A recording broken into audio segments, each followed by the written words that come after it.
Vamos a darle la palabra al compañero Alexis Romero, pastor cristiano evangélico.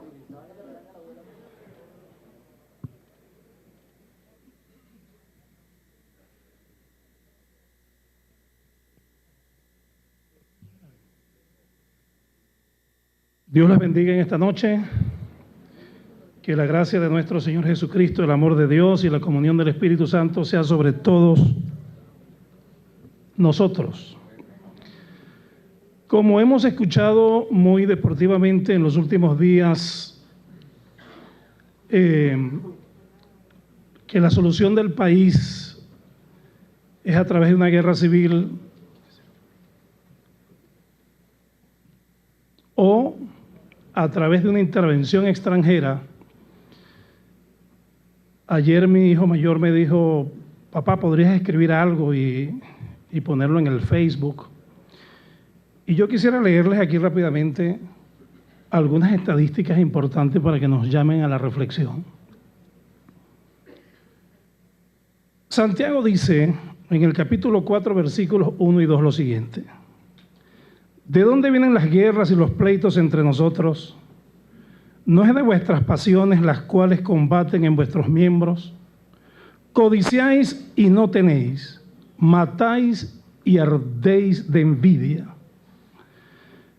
Preciso ante nada el verdadero origen de las guerras y los conflictos entre los seres humanos de cualquier época o raza. Generalmente los especialistas subrayan los factores políticos, económicos, sociales, religiosos, etcétera, como las principales causas del mal. No obstante, a la luz del texto bíblico citado, estas causas se convierten en efectos, ya que la causa o causas principales de nuestros conflictos no son otros que las pasiones, la codicia y la envidia. ¿Qué se entiende por pasión? Este término tiene dos definiciones antagónicas. La primera de ellas es benevolente, la segunda malevolente. La primera definición es afición vehemente hacia algo. La segunda definición, malevolente, es el fanatismo y obsesión que provoca que un individuo se deje arrastrar a hacer cosas que no desea en pos de un objetivo. Claro está que el texto bíblico apunta a la segunda definición y añade dos elementos más a la carga explosiva: la codicia y la envidia. Cuando este tipo de pasiones se apodera de las mayorías en una nación, las consecuencias son nefastas. La situación que estamos viviendo en Venezuela ni remotamente está en los niveles de un fanatismo colectivo, gracias a Dios.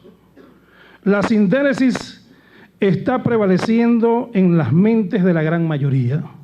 Sin embargo, se oyen comentarios, precisamente es lo que decía en la introducción, sobre la solución guerra civil o intervención. Y aquí algunas cifras. Guerra civil. El primero de ellos es la tan cacareada guerra civil. Se entiende por guerra civil como los conflictos o enfrentamientos que se dan entre miembros de una misma sociedad. Es llamada también guerra fratricida o guerra entre hermanos de una misma nación o república. Para muestra, varios botones. El siglo XX es considerado como el siglo de las peores guerras. Desde 1914 a 1992, 78 años exactamente, murieron entre civiles y militares nada más y nada menos que 80 millones de personas. En lo concerniente a las guerras civiles, específicamente tenemos las siguientes estadísticas. Para no citar la fecha, se hacía ahorrar tiempo. Camboya, 2.500.000. Angola, 1 millón de muertos.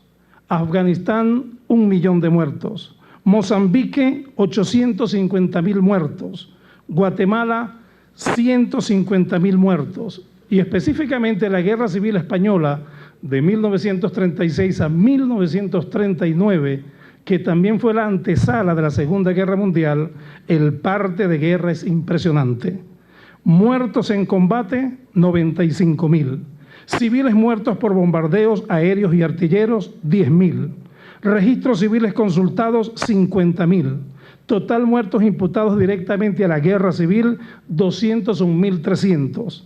Asesinatos durante y después de la guerra. Por un lado, por un bando, 98.000. Por el otro bando, 45.000. Total asesinatos en ambos bandos, 143.000 muertos. Otras muertes. Muertos por hambre y enfermedad tras la guerra, 120.000. Muertos en prisión por hambre y enfermedad, 50.000. Muertos en el exilio, 20.000. Total muerte, 190.000. Total muertos, todas las causas, 534.000. Intervención extranjera. El segundo comentario que algunos ven como otra opción para alcanzar la paz en Venezuela es que los Estados Unidos nos invadan. Para muestra, 2 botones. La intervención en Vietnam. El coste de vidas para Estados Unidos fue de 58.000 muertos, 300.000 heridos y 1.874 desaparecidos. Además del costo económico que osciló en $300 millones, fueron lanzados 8 millones de bombas, aproximadamente 120.000 toneladas de bombas. Para Vietnam el coste de vidas fue astronómico y catastrófico. Murieron 1 millón de soldados y 2.5 millones de civiles. Irak. Las cifras de esta intervención son igualmente espeluznantes.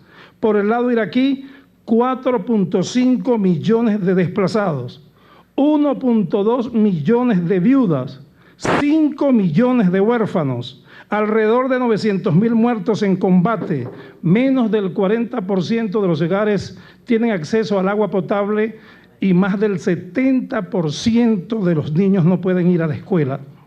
Por último, tenemos el lado norteamericano.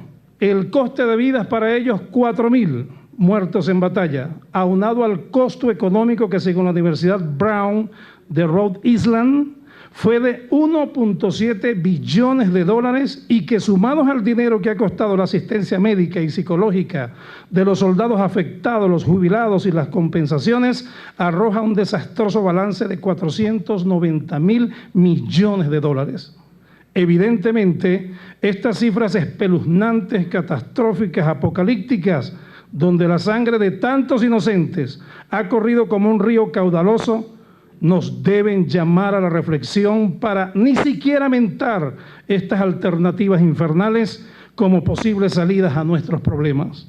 Ruego diariamente al Dios de nuestros libertadores, al único y verdadero Dios, que no permita jamás que el acuerdo de paz y de concordia entre los venezolanos sea firmado por las viudas y los huérfanos sobrevivientes sobre las tumbas de una generación que no quiso entender que el diálogo y el respeto era el único camino al entendimiento y a la paz.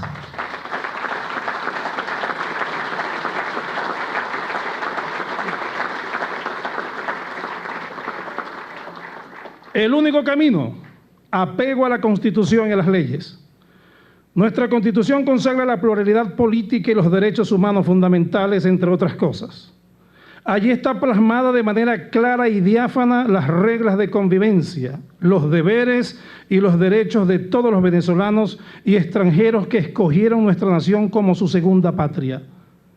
Y quiero destacar en este momento las palabras dichas por un alcalde de la oposición, por Gerardo Blay, político y abogado, actual alcalde del municipio Baruta de la Gran Caracas, en reunión efectuada el 18 de diciembre de 2003 en el Palacio de Miraflores con todos los alcaldes recién electos, convocada por el presidente de la República. Él dijo, cito, la Constitución Nacional, ustedes, gobierno, la defendieron y buscaron que el pueblo la aprobara y el pueblo la aprobó.